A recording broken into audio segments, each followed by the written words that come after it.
Seperti mana di Selangor kita ada Pesuruhjaya kita yang tidak kurang hebatnya sebenarnya, Datuk Dr. Abdul Halim Tamuri kan, seorang academician yang mana sekarang ini adalah ruang dan peluang untuk menonjolkan pimpinan Selangor, dan ruang dan peluang apatah lagi apabila kita bercakap tentang muafakat dengan Barisan Nasional yang telah bermula kan.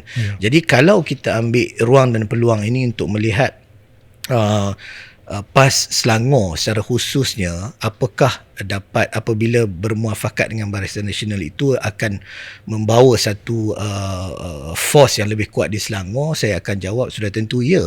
Sebab dibandingkan dengan Perikatan Nasional, dari segi kita selalu bercakap tentang jentera bersatu yang banyak kekurangan berbanding dengan jentera PAS, tetapi sekarang muafakat ini menawarkan dua kelompok jentera yang sama-sama kuat.